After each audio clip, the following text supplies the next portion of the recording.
Welcome to Arnie's Class Podcast. I'm Arnie Aniel. I'm an HR development consultant, an international public speaker, a workshop facilitator, a coach, and an educator. Life is a great opportunity, and we all learn life lessons every day. This podcast is all about those lessons. Lessons like gratitude, confidence, happiness, mindset, and a lot more. Learning without action is information. Learning with action is transformation. Join me, learn, and transform yourself into a better you. Love is the most profound emotions we can experience. And there are many different kinds of love. Of course, love for families, love for friends, and the romantic love. And romantic love is a romantic relationship between two people who love each other, support each other, and trust each other. But what if you are a person who cannot commit to be with only one person in a relationship? Is that really possible? Because how come couples separate and divorce? Is it because that there are some people out there who cannot be in a monogamous relationship? Life mates, let's talk about non-monogamy. What is non-monogamy or non-monogamous relationship? It's out there. It's happening. And I'm sure you've heard of people who are in relationships wherein it's not only between two people, but in a relationship with 3, 4, 5, or even more than that in a relationship. And what I'm talking about is the ethical non-monogamy or ethical non-monogamous relationships. Maybe you are one of them. You are a person who prefers to be in a non-monogamous relationship. With my special guest, let's know more together. So let's listen and learn. My special guest is a marriage and family therapist. He is in private practice working with individuals and couples. He is pursuing sex therapy training and intends on doing work with psychedelic healing modalities to bring about consciousness shifts, trauma healing, and greater intimacy in relationships.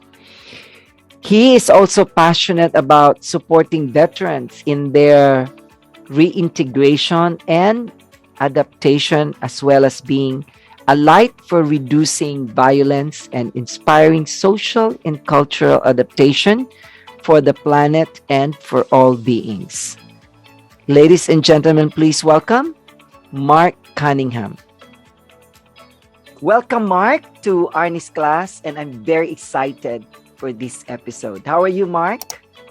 Very good, very good. And good morning to you, Arnie, from 6 p.m. here in Colorado. And it's 7 a.m. here in Bangkok. Yeah, by the end, well, I'll be seeing the moon and you'll be fully embracing the sun, it sounds like. Yes, that's right. And thank you so much again for saying yes to my invitation, Mark. Absolutely. Thanks for the opportunity to connect and engage in some juicy conversation. Yes. And I'm excited because I want to ask the first question right away, Mark. Mark, how will you define, of course, everyone can Google that, can check in the dictionary, but how will you define non-monogamy or non-monogamous relationship? How would I define it? Yeah. Not being in a monogamous relationship. Yes, as simple as that. Boom.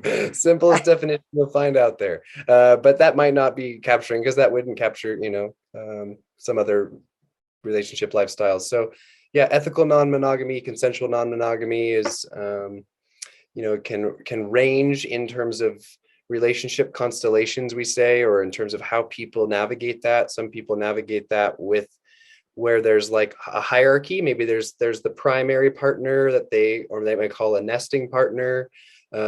Whereas other folks might practice a form of relationship anarchy where they don't put any hierarchy and they view all relationships as equal, or they view them rather in terms of their kind of commitments or entanglements, whether they have children or property or other types of commitments to their relationship, and they think about that and like how much time and energy is needed for that, rather than putting some relationship on a higher pedestal. But it can definitely range from folks who just want to have like swinging relationships, right, where they are able to engage sexually with other people for a shorter term, where they, you know, try to form some emotional boundaries to limit that longer term intimacy with those folks. Whereas others might be more what we call polyamorous, right, where they're Yeah. looking for multiple long-term loving relationships. And there's, yeah, so much we could get lost in defining that. But yeah, I just like to, you know, consider how, you know, a lot of psychology is built on this assumption that we attach, and that we have, you know, the two parent model. And it, you know, when you think about our evolution, and going back to being hunter-gatherer nomadic tribes in Africa, we were one with the village, and, you know, all the parents raise all the kids. Yeah. And so it was much more normal for kids to have, and is normal currently in more collectivistic cultures, right? Yes. For kids to have multiple sources of attachment in adult caregivers. And I think that's a huge struggle in here in the West, you know, in the nuclear family, or when you only have single parents, because now you have a lot less resources for those kids to rely on. And yeah, I'll pause there and just check in with what you think. Thank you so much. I just want to ask you with the definition, because I want the listeners really understand what it, because as I said, they can Google that, they can check on the dictionary, but sometimes, you know, with our experience and knowledge, we define things in a different way. But based on your experience and your clients, Mark, which one is more successful? The one with primary partner, or the ones with, like what you said, anarchy, no, like they are all equal? Which one do you think works better? You know, I wouldn't want to claim an answer to that, right? Because the folks that are coming into therapy are folks who are struggling, and that does not capture the full picture of all of people navigating a non-monogamous lifestyle. So I'm getting a skewed population of those who are struggling, right, or seeking to gain support. And so I don't want, yeah, I wouldn't feel right in making any type of claim around what's better, given my work. While I also want to just add context to say that I think what works is when people are able to explore their boundaries and explore their needs and their wants, and they can feel like all of them is able to show up in the relationship. And even if their partner isn't doesn't fully agree or doesn't fully want to do all the things that their other partner wants to do, it's just the ability to feel like you have the honesty and the ability to not be judged for the things that you're interested in and want to explore. And so, as you asked about that, you know, what might be better about, you know, having a relationship where there's a primary versus relationship anarchy, I Yeah. think it just depends. Do you have kids? Do you have a home? Do you have a business? You know, what fits your lifestyle and your needs? And are you both seeing eye to eye on that? Like, and are you checking in as you both evolve throughout the relationship of what's currently serving you both best? I see. Okay, thank you for that answer. But Mark, what if someone asked you and seek advice? I want to be in that kind of relationship, a non-monogamous relationship. What will Hmm. you say to that? It's like this person, no experience at all, and then opening now that I think I want to be in that kind of non-monogamous relationship.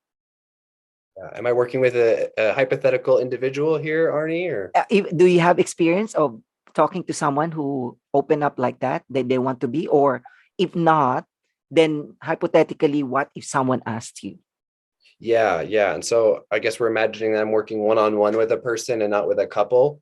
Yes, Um, and this person is single. Is yes, that, yeah. that's right. Uh, yeah, I would, you know, be excited to explore, like, what is it that draws you to, that has you thinking about it, that has you interested in it? What is it that has you concerned and afraid and challenged by it? Let's get that all out there. I would also definitely encourage them to get into the current literature that's out there.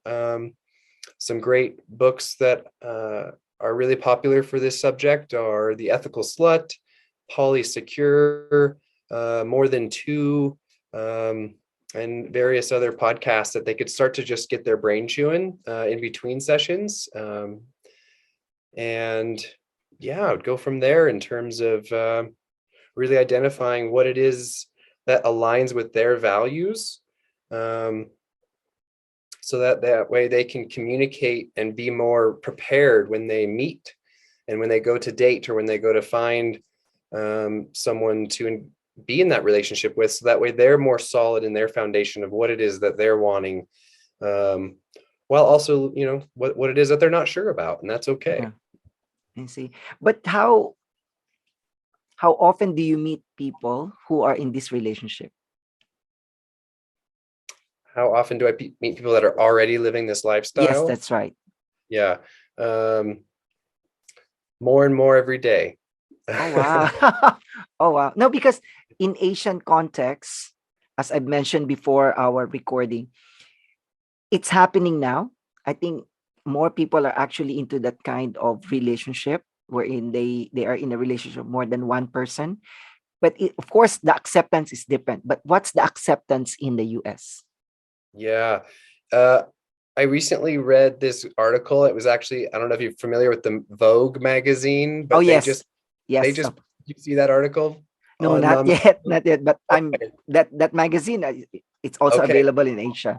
I'll send you this link. Uh, and they quote some pretty big research studies that cite that at least 1 in 5 people in America have been in a non-monogamous relationship in their life.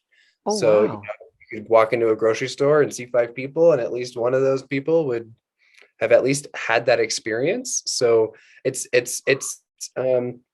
think they cite that it's about equal in size now to the LGBTQIA population. So it's definitely significant, and Oh the wow. and the it's only growing in terms of traffic on the internet, and they actually, it was fascinating in this article, they also speak to the effects or the impacts of COVID.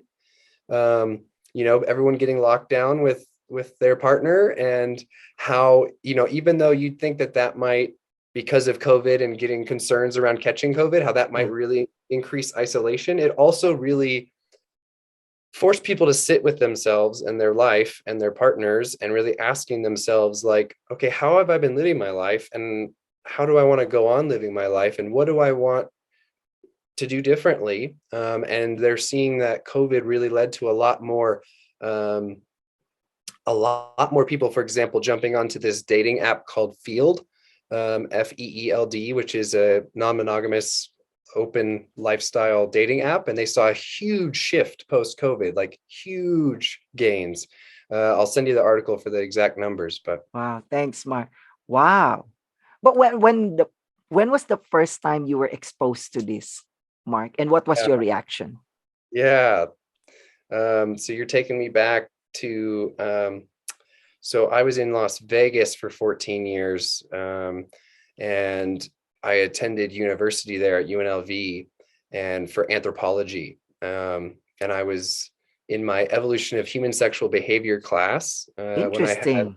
Wow. yeah, oh yeah, one of the favorite classes with Dr. Gray. And a fellow student, an older gentleman, he approached me, and he heard me kind of thinking and talking about the subject in class. We were talking about primates, and something we might get into today, and he invited me to lunch, and he told me about him and his wife, who had been swingers for 10 years. And it blew my mind, because that was the first time I'd really met someone who, and let alone who, uh and at that time I was 21 or 22 years old. Okay. I can imagine. And then listening to this gentleman, it's like, What? And I was just like, wow, so you can be really honest, like you just want to go, you know, talk to that lady or with your wife, and you both they talked about how they have parties that they invite people over to, and have events, and it just felt so refreshing. It felt so different than, you know, anything that I had been exposed to growing up, and but it also felt the honesty and the ownership that, like, yeah, we're married and Mm. we love each other, and we still want to bang other people, and we want to talk about that, like, and pursue that sometimes. Like, wow, that seems like having your cake and eating it too, doesn't it? Yes. And that was the first time. That was the first time I really came into, you know, I think I'd probably heard the word swinger, but that was the first time I really fully kind of got exposed to that lifestyle and really accepted that that's something people do. Yeah. Oh, wow.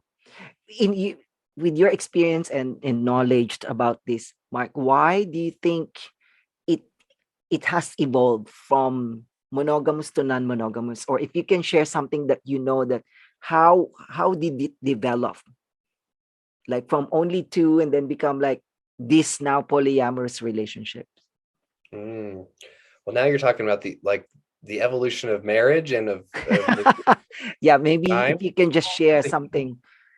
it's a huge story, right? Because we used to get married just for property, just for, you know, this family agreeing to merge with this family. It was not ever about love and about attraction and about desire. And then, you know, it changed over it. Like, the marital script has changed so often. Is one fascinating topic that I love to listen to Esther Perel talk about. Oh That she, yes, I know her. yeah, yeah. But you know, I like to go way back. And this is something that, you know, we had kind of emailed about. And have you read Sex at Dawn, Arnie? Oh, not yet. No. Have you been exposed to kind of, you know, the difference between bonobos and chimpanzees in their culture and their sexuality?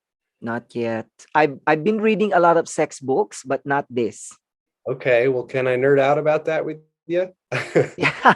Well, you can share a little bit, and then maybe it's a good start for me and for my listeners to know Totally. something about that.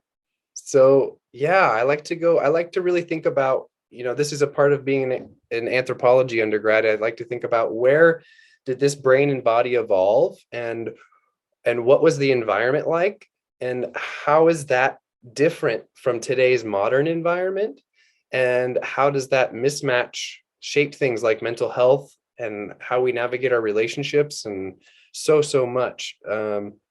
So this is what we were kind of talking about as well, in our classes, and so bonobos and chimpanzees, um, we shared a common ancestor with them about 6 million years ago, and most people can't tell them apart. They look really, really similar, but there's a big difference in how they behave, and it's theorized that throughout evolutionary time, as they split, there was this kind of geographic barrier, this mountain range that separated them. And gorillas or chimps competed with gorillas, so another ape, right, in the Yes. same environment. And so there was more competition for food resources. And so in that environment, chimps are patriarchal and they use violence as a way to ascend the social hierarchy. And so they'll use violence to gain power, control, access to mates and food. And whereas with bonobos, they don't have, they didn't have gorillas where that they were competing with. So they had more abundance, less competition and struggle. And in that environment, bonobos developed a culture of being matrilineal. So females are in charge. Oh, And interesting.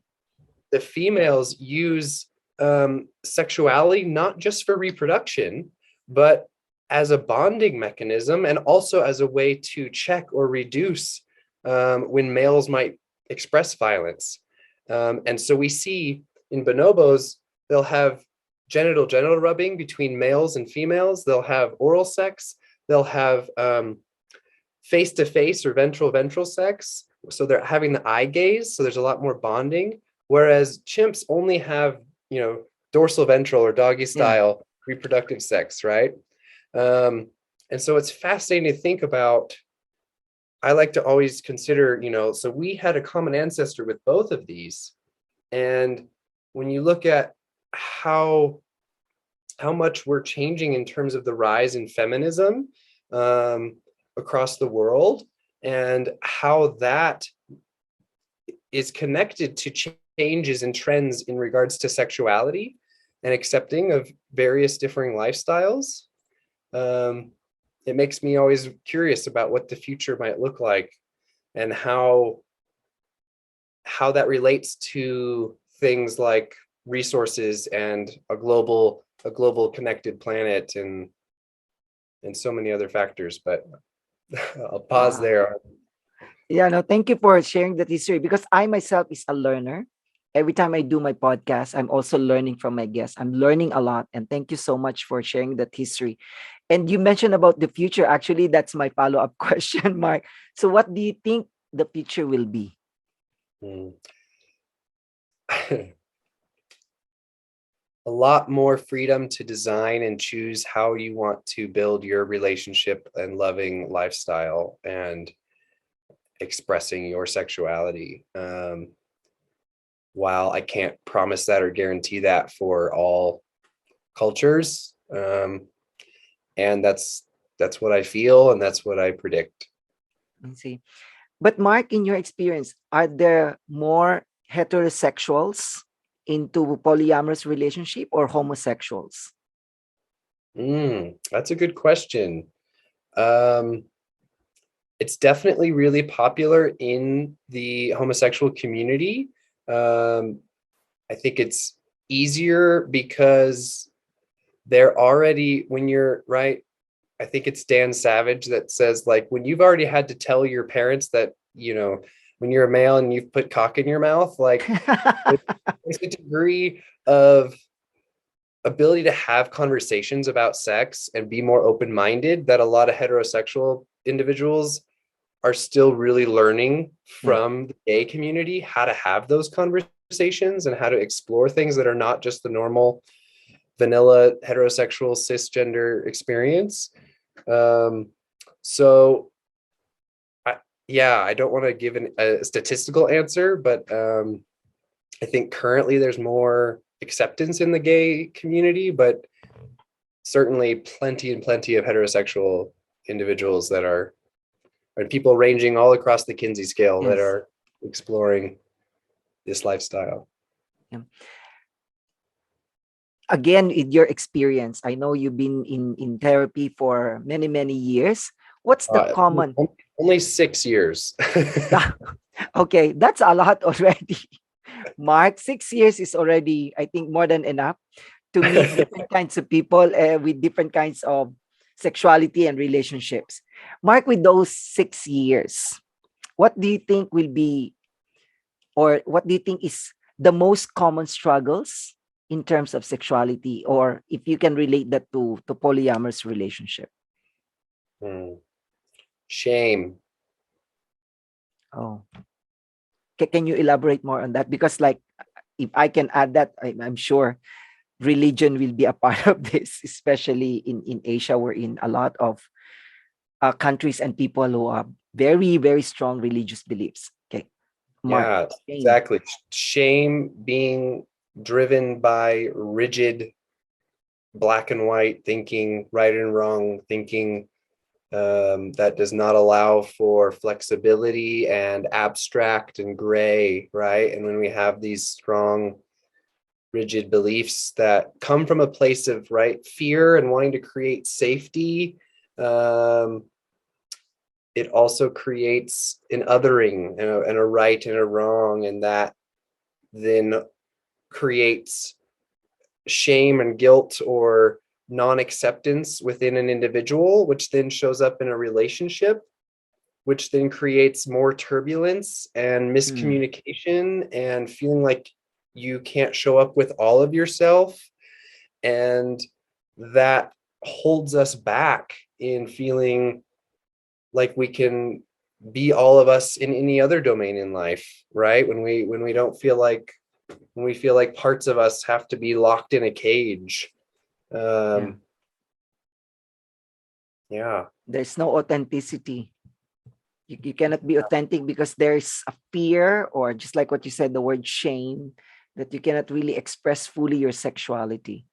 Yeah. And even if, and it's not that everyone, I don't at all want everyone to be non-monogamous or polyamorous or whatever it might be. I just want people to have the freedom to ask themselves, well, why am I monogamous? Does that fit for me?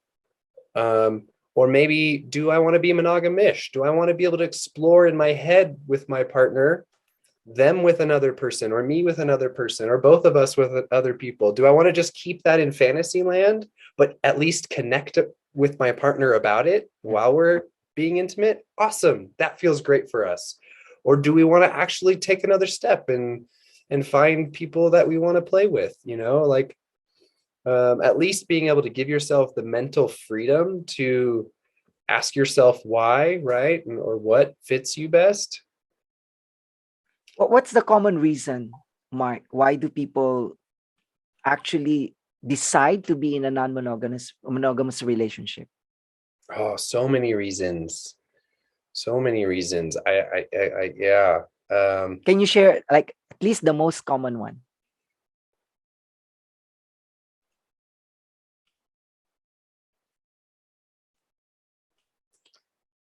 I think a common one is the ability to, like to remove the belief that one person is supposed to be your everything, and to be able to accept that, like, yeah, that relationship you have with that one person is special and unique, and you have a very and it's beautiful in and of itself, and that is not threatened.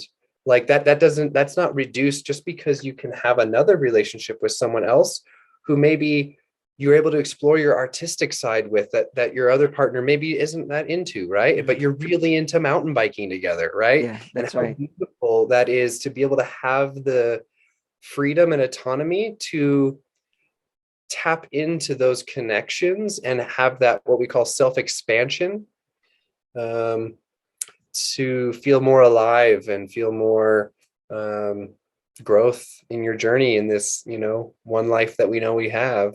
Oh, yes. Yes. But because, as I said, in Asian context, it's still not, well, I don't have statistics and I don't want to claim to, but at least in what I know, it's it's still not that often that you will meet someone. Of course, they are not open. It's different. No one will just like sit with me and then say, Ani, I have like three girlfriends or three wives or three husbands. I don't think someone will just say that openly, especially in Asia. Unlike probably in the Western countries, it's going to be totally different. But what advice, or I don't want to say advice, what can you say to people who are like in Asia? How Mm, can they explore that without shame, without guilt? yeah, great question. um I wish I had had more of those conversations in my time in Asia to have a more relevant response or a more attuned response. And I would just apply what I would say to even those here in America. It would be the same answer of, you know, you can talk about talking about things, right? You can kind of test people out and feel their open-mindedness towards subjects, right? And if that feels trusting and like there's some compatibility, then you just get a little closer and you go, have you ever wondered about this? Have you ever thought about this? Have you ever seen a movie about this, or seen, an erotic film about this? And what did you like? What didn't you like? And so, just a bravery of stepping into exploring those conversations and then finding that community, and then asking them, who else do you know that, or have you ever talked with anyone else about this? And just starting to slowly create that community. And that's what's so beautiful about technology, right? Is we're able to find and create those communities on the internet that maybe we don't Yeah. feel like we can access in our local community. That's to at right. least start reducing this feeling of I'm alone, I'm unique, I'm flawed, I'm different, I'm so and just to have normalization. Yeah. Just to go back to the one you mentioned earlier about COVID, and then people are stuck at home. Actually, I was thinking that probably those who had, like, they stay with their partners. I was thinking that probably it will be stronger that they, that they are the two of them stuck together, and then the relationship will be stronger. But you mentioned that actually more and more people actually jumped into polyamorous relationship. Why is that, or why do you think, Mark, that happened? Because I was thinking that, like, for example, in my context, I will think, if I'm in a relationship and we're stuck together during that COVID, probably our relationship will be stronger, will be closer. But how come, at least in the US, they jump into polyamorous relationship instead of having that kind of strong bonding with their partners? Well, maybe it's not instead of strong bonding, but maybe strong bonding allowed for a new level of authenticity and time to engage in conversations about things that they didn't prior have the space and time and energy and bond to brave into those new waters because they were too caught up in the Mm. busyness of their normal life. For others, maybe it was, wow, I realized that like being home with you all the time, that you're maybe really difficult or challenging, or you don't have all the things that I need in a person and a lifestyle. And I don't want this to be all that I experience for the rest of my life. And maybe it just shoved that stuff to the surface, that awareness. Um, in it, yeah, those are some just off the cuff ideas. I see. No, because as I said, I was just thinking that I'm on the opposite side, thinking that probably those who are in relationships, strong bonding. But of course, there are also dating apps, but I never heard of that dating apps about for polyamorous relationship. Probably it's not it's not yet popular in Asia, as I said, because in Asian context, most people are still thinking of, oh, I just want to get married and only one partner all throughout my life. Although there are some interracial relationships here in Asia wherein, like, they have partners who are actually overseas, and then they just come, and then they have like different partners every like 3 months. I don't know if you've heard that kind of relationship. The serial monogamous. Yes, I was waiting for you to say that. So, did okay? Have you had someone who talk about this kind of relationship, this kind of interracial, and like as I said, in Thailand, it's very common that they have like January to March or April, they have this someone who comes in, and then the next 4 months, another person, and in different parts of the world. I'm telling you, Mark. Yeah, you're reminding me of another Esther Perel quote where she's talking about monogamy and how much people are like, yeah, I'm monogamous with all my partners. Oh wow. Okay. Whether it's one at a time or yeah. So can you? I'm struggling to know how to answer your question there around. I mean, it sounds like they're already definitely having fast changes in partners. I don't have a specific client coming to mind around that, although definitely have met them in the past. So I'm curious, can you share more about what you're trying to explore around that? I'm just trying to explore that, like, as I said, in Asian countries, it's still different. The interracial, especially interracial relationship, is very common in Thailand, wherein they have boyfriends or partners from other countries. And what do you say about Yeah. those, like, as I said, one at a time? uh,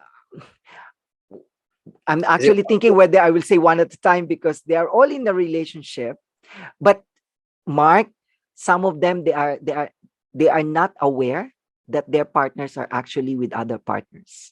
right. So it's non-consensual, right? This is the Non-consensual. That's right. sensual non-ethical. That's the Yes. difference, right? Yes. What's Yeah. your take on that? Well, my take on it is that that feels like that is the cultural environment, that they don't feel like there's space to explore that and be authentic and honest. So that's then what's happening as a result of those um, assumptions and beliefs from culture and religion that don't give space for people to be honest in what they're doing. So they go to hiding and lying and coercion, and and that causes harm. Oh, yes. Yes, I can definitely say yes to that because I've heard some stories when they discovered about it and they're like, I don't want to tell more about it. But anyway, let's continue. Mark, I don't want to be redundant, but I just want to ask you, how about the young people, like the adult, like, you know, those are teenagers. And of course, we know about it that they're still exploring, especially relationships or about even their own sexuality. What if they asked you about this non-monogamous relationship, like 15-year-old children or 14s, those young ones, and they said, okay, Mark, can you share with us what do you think about that? Yeah. Um, Because I know you have your own kid, right?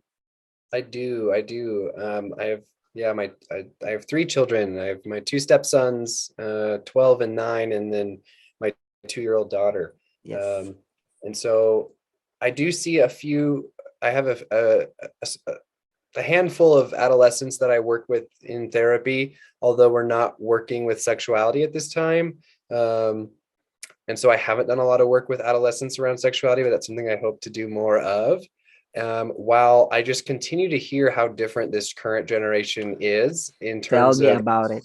so much ability, so much more language, so much more um, acceptance of gender fluidity and transition. And so they're already those that's translating into non-monogamy as well in terms of naming that. And it's beautiful, while it's also difficult because there could be a lot of like people not really youth not really knowing what that means and how to have those negotiate those conversations just like with adults. And maybe they could just say I'm non-monogamous, but they're not really following the ethical or the consensual pieces, Mm. and they're not really knowing what that fully means.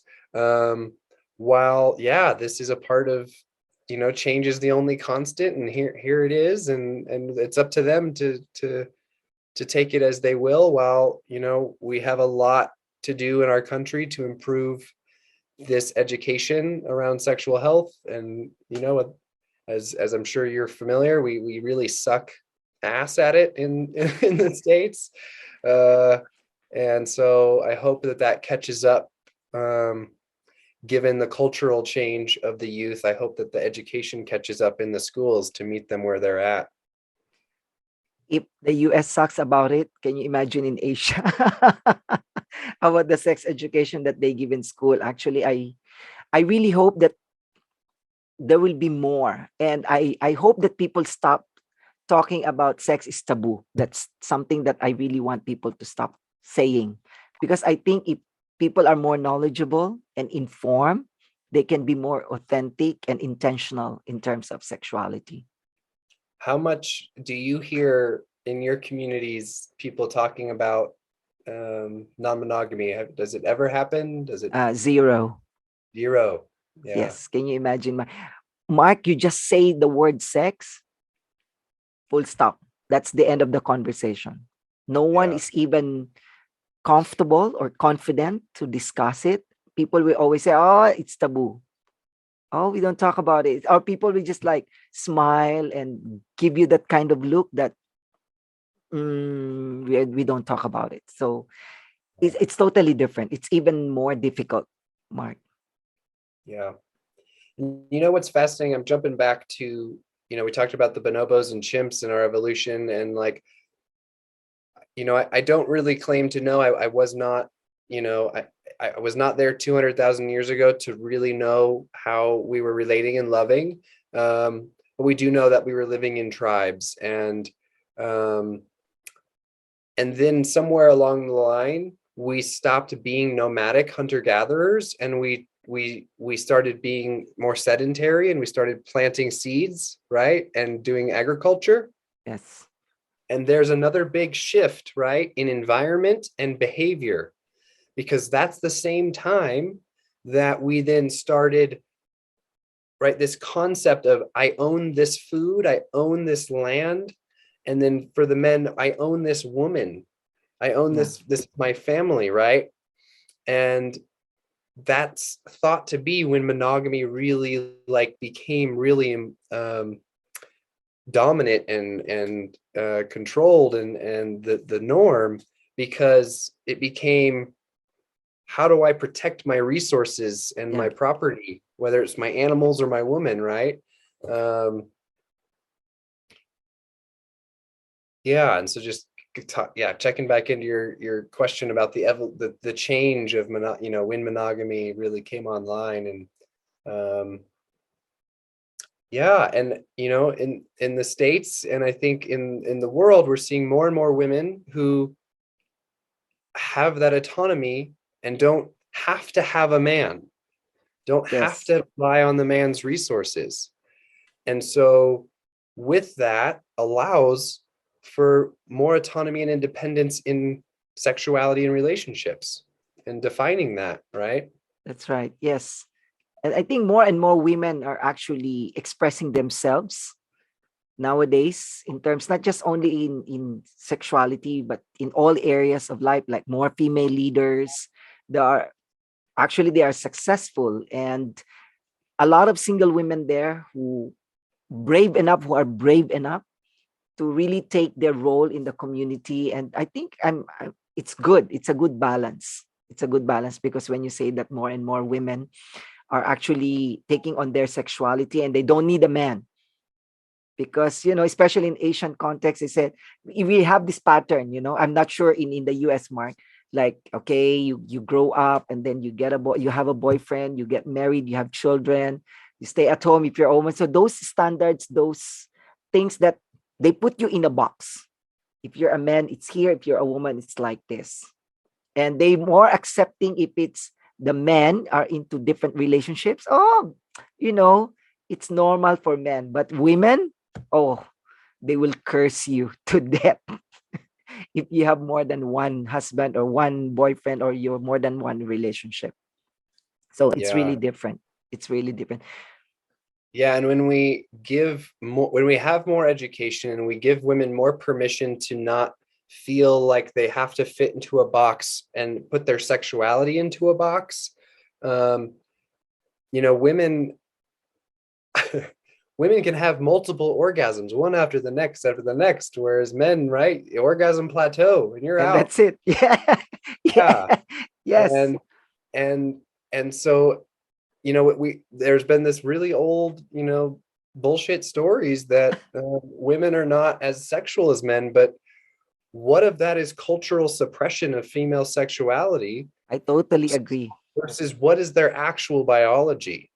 Wednesday Martin wrote a great book called Untrue, which I have not read yet. I've heard her talk about it on podcasts, but it's all about these dispelling these myths and how she actually, that actually women get bored quicker in monogamous relationship than the men do, is what she's finding, and that they crave more novelty. They just don't feel that they have permission to think or say that, right? Because what was the messages that they got from their moms, or that, right, just their moms? It wasn't, here's how you connect with pleasure. It was, resist all the male advances until you're ready, and then get married and have a baby, right? That's And right. so there's not been room for them to even connect with their authentic desire. And so Yes. the more that happens, the more these beliefs and these boxes and these assumptions around the standard relationship escalator are going to get challenged Yes. organically. Yes. I like that when you say that we should allow or permit these women to really express themselves authentically, who they are, especially in sexuality. The list goes on and on and on, Mark, especially in Asia. Like, if you're a woman, you cannot initiate sex. If you're a woman, you cannot talk about it. If you're a woman, you are not supposed to ask a man for a date. You cannot even talk about your sexual. Oh, a lot of a lot of things in that list, Mark. A lot of I'm things. I think I'm more than. so I'm so glad they have you and your podcast, and that you're in Shaw's program, and that you're, undercover bringing the new energy. Yes, I started giving some free workshops wherein I share open discussion about sexuality, because I really encourage people to open up, be comfortable. For as long as it's safe to talk about it, I tell them that please express yourself. You don't have to think too much. Just be yourself, be authentic. Because as I said, a lot of things, especially in Asian context, about women that are, when they are very hypersexual, you're slut. See those kind of things. So And that's why we've got suppression. the book. That's why I love the book, The Ethical Slut, because Yeah. it takes that word back, right? It's like, damn right, I'm a slut, and I'm a sexy slut, and I'm Yeah. an ethical slut. That's right. That's right. Right? Yes. Yes. So, Mark, we're almost moving towards the end of this podcast. So, if you're going to think what, because as I said, you know the history, you've studied anthropology. So, what do you think is next? What is something out there that you think is possible to happen Hmm. in terms of relationships?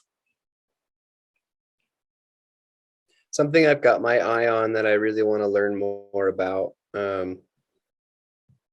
There's this intentional community in Portugal called Tamera, Tamera. Um, and I've just I've seen and read their some books that they've put out, and perused their website, but they've got this school called the Love School, um, that is an experiential kind of training workshop that you do, and it's all about healing between the genders, is and there's all, and to allow for that authenticity that we've been speaking to, and to allow us to connect with our erotic energy in a new way. Something that they practice, that I've learned that they do, is they, if say one person is intimate and sexual with one person, and then that other person is intimate with someone else, and this person is experiencing a lot of jealousy that's really difficult for them, um, they'll sit, they'll bring the community together, and they'll have that person dance out and express and emote that jealousy while everyone watches, as a Oh, way to kind of absorb and support that person, so that they're not alone with it. Um, and so they've got that and many other kind of ways that they try to teach and create a new way of healing between the genders. And so I'm curious to learn more. I'd love to go there one day, and participate. Um, and yeah, I think we're going to need, you know, more community, what you're talking about and doing, more workshops, more ways to get people normalizing these conversations. Here in the America, for BDSM communities, there's munches. Have you ever heard of a munch? This is just a term for people in the BDSM community to gather, and at like a bar or a restaurant, oh, and it's not to engage in sex, it's to have a place to talk about their lifestyle and their okay. interests, Nice. right? And then for sure from there, maybe they organize parties and organize dungeons and different things. And so I think there's going to be just need to be more of that, to allow people to you know grow and explore their boundaries, and I think there's just, all of us are thinking about these things. It's just getting it out. Yes. It's I think it's all in the head, but all really, there. yes. They're just all secretly not there. There's the shame is keeping it hidden, right? Yes. That's And as right. soon as you continue to release that shame, it's just going to allow for more, like, what have we been not talking about this for? Right? That's right. That's right. Yes. Oh, wow. Interesting. Tamara, right? Mark? Yeah. Meta. Yeah. Yes. In Portugal. Yeah. Oh, interesting. Interesting. Thanks for sharing that. I'll check. I have so many things to check. You've mentioned a lot of books. I have to read them. I'm reading a lot, and I still need to read a lot. I'm also new in this field, but I really hope that I can help more people, especially in Asia.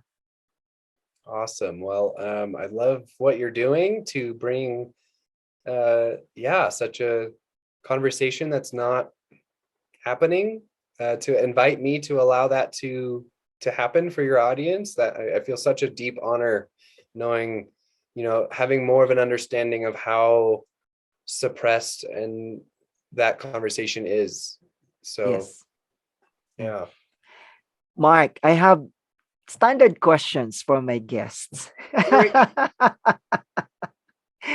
But of course, thank you so much for all those information, the things that you shared. I'm sure my life mates, I call my listeners my life mates, because we are all here in life to learn lessons day after day. And I just want to ask you the first standard question I ask my guests.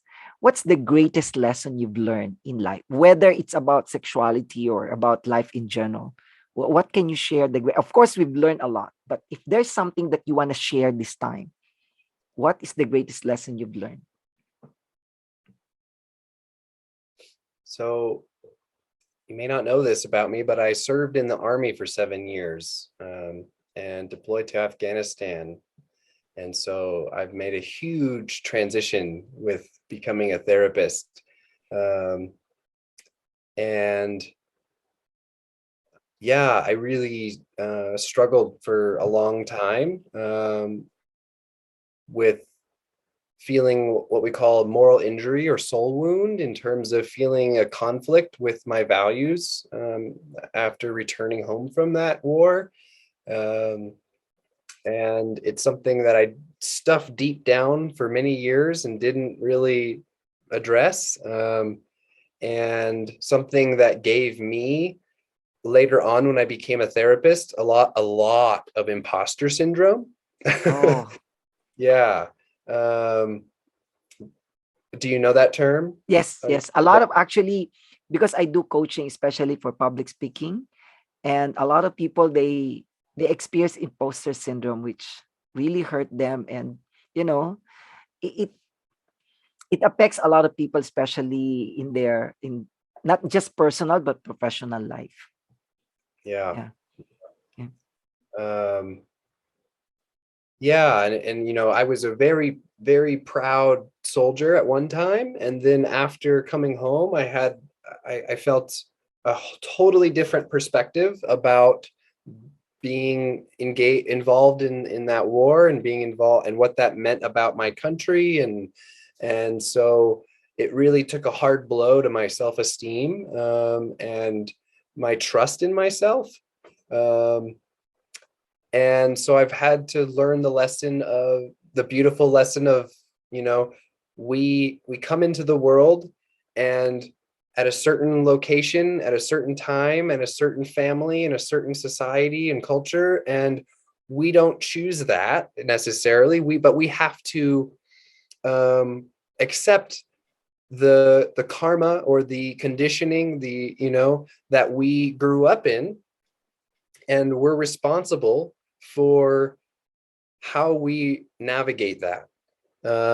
While also, if we can accept, the ways that we formed boxes about the world and Mm. about ourselves, um, instead of shaming ourselves or guilting ourselves or judging ourselves, then that will allow for more quicker, ability to move into the lifestyle that we want to be living in, that's true to our soul and heart. Instead of getting stuck in the whys of, why did I do this, or why didn't I know this, or why didn't I, learn this sooner. That doesn't, that just holds us back from being the best person we can be today. Nice. Thanks for sharing, Mark. Yes. So the next question, Mark. Of course, we life is all about decision, and we make decision every day. What decision you made in the past and it still has an impact who you are now as a person?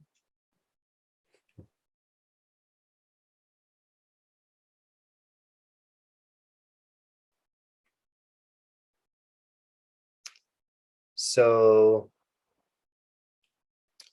I'm really grateful that I didn't use any substances besides alcohol until I got out of the army when I was 24. Um, and I was a military police officer, so I had to be really strict about right substance use.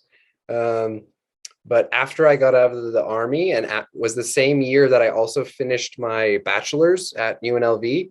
And so then, Arnie, I was free, and I had some money. I didn't have any obligations, and I had some money saved up. And so I went and I traveled through Europe and Southeast Asia. And in Amsterdam, I had my first experiences with MDMA or Molly, as well as marijuana. And I've been to Amsterdam. I totally understand. yeah, and I was at a beautiful rave festival called DEF CON 1. And that experience really allowed me the Molly, the substance really helped me to get present in my body, um, and feel the music and feel and access love, and through all that dopamine start to like feel a lot of love with people. And I wasn't feeling that way in my life normally at all. And so that experience opened my eyes really wide to what I want to experience and step into more of. And so that helped guide me to pursue meditation workshops and yoga, and like to become a therapist as well, not to heal myself as well as to support others. So I'm really grateful that I stepped into that decision. Wow. Mark, listening to you, it sounds like you have an amazing adventure in your life. You've been through a lot, and I'm sure there's more. And probably maybe next time I'll invite you again and talk on the other side of Mark. Uh, The other side. Mark, my last question. If you or someone else is going to write your life as a book, what kind of book will it be, and what do you think will be the title?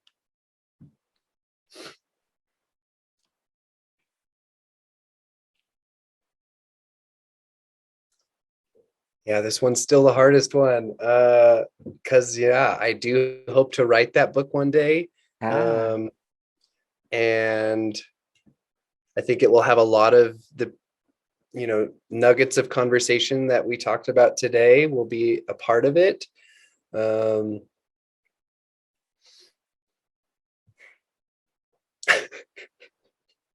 I guess I'll just call it the evolution of Mark for oh, now. wow. But um, yeah, that'll be the memoir. While I hope there'll Nice. be another one that will be more about a vision for the future. Um, and but yeah, I have a lot more lessons to learn and a lot more people like yourself to meet and connect with before I know more of what that will entail. But that's nice. Evolution of Mark. And I'm sure in every part of every stage of your life, there's, or maybe there are lessons that you can share, especially to the young generation. Like us all, for sure. Yes. Mark, any last, how can people reach you if they want to connect or they want to ask you questions, especially about polyamorous relationship or anything about sexuality? How can they reach you, Mark? Yeah, thanks. My website is adaptivetherapyllc.com. So they can go on there, and it has, yeah, they can send me an email through that website or get my phone number if they want to give me a call. And yeah, that would be the best way at this time. Thank you very much, Mark. And I really enjoyed this episode, maybe because I'm really interested in the topic, especially during this time, because I'm also doing certification in sexuality coach and consulting. And thank you so much, Mark, for your time. And Yes. I hope Can I that, yes, Mark, can I ask what you're most taking away from today? Like what piece, what thread, what conversation most attached to your mind? if there is something there, it's to become open minded, the openness. That's what I got from you, because the way you talk and the way you share the information as I asked you questions, what I saw is openness. And I want that when you encourage people to really express who they are, without the shame, the guilt, or even if I say the fears. I like that, the openness. I I saw the energy. I felt the energy, Mark, that you really want people to be authentic and expressive of who they are. That's my biggest takeaway from this episode and from our conversation. And I hope all the people who will be able to listen, especially to my regular listeners, can also feel that energy out of this episode and learn from it. Namaste. Namaste. Thank you so much. Thank you so much, Mark. And to all my life mates out there, if you like this episode, please share with your families and friends, because everybody needs to learn something each day of our life. Thank you so much again. And until my next episode, thank you so much, life mates, and listen and learn.